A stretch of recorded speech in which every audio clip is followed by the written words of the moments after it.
Black men see their mom struggle, so they assume that the women that they get with in the future are supposed to struggle as well. And I was like, why would black men think that?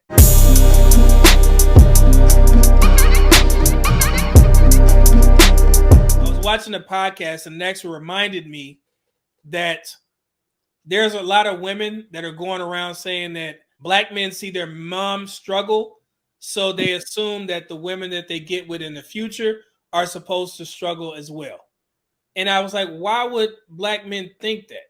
If we knew that your mother was struggling, we're going to carry that on to our new relationships and make our woman struggle just like our mothers did. And I didn't understand that because of the fact that I took on that burden when we used to struggle. Me being the oldest son, you know how the family says you're the man of the house. If there's no, dad in the home, my dad wasn't in the home.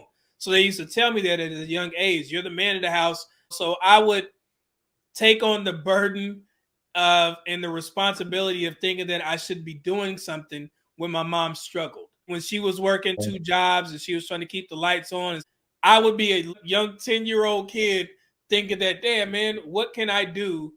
I'm fucking up because the family and my mother is struggling because I'm the man of the house.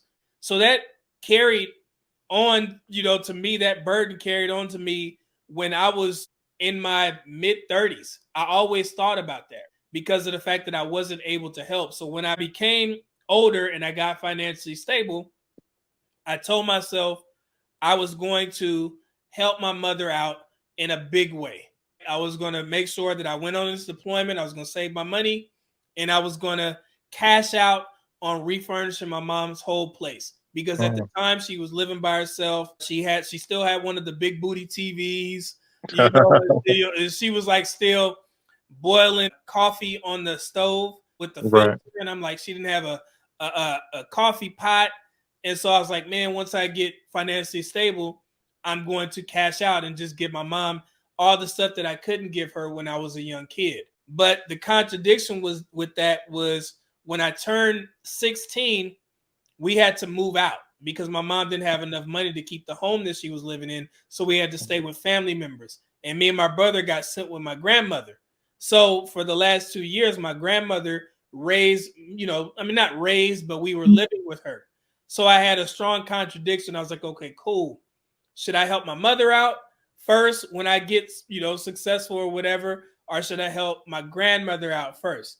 So I made the decision once I came back from this deployment. Well, my mom had, she had me. I was with her for longer. So what I'm going to do is take care of my mother first. Then I'll go on the next deployment and I'll take care of my grandmother. So I did that. I went to Walmart.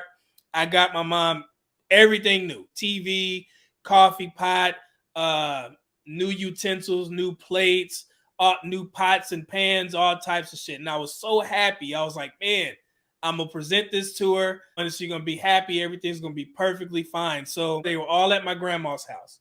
So I was like, hey, mom, come outside. I got something to show you. Had my rental car.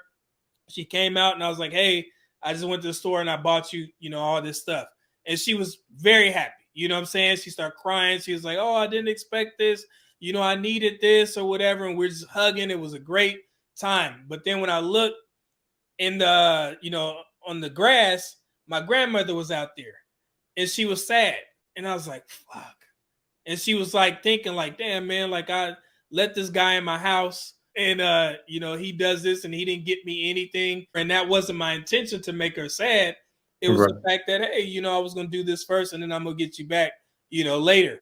And so when I seen the look on her face, it immediately made me feel bad. So it kind of diminished the moment, so to speak. And this is something that my family, they don't know that I noticed this. And so by the time I came back from my next deployment, maybe 2 years later, my grandma passed.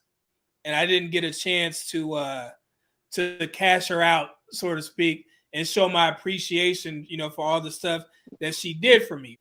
And so that was a point of a talking point that I had to work through in therapy because I felt that I had to work through trying to help as many people as I can in a short amount of time. And that's not conducive to somebody that's trying to build himself up because I was very selfish.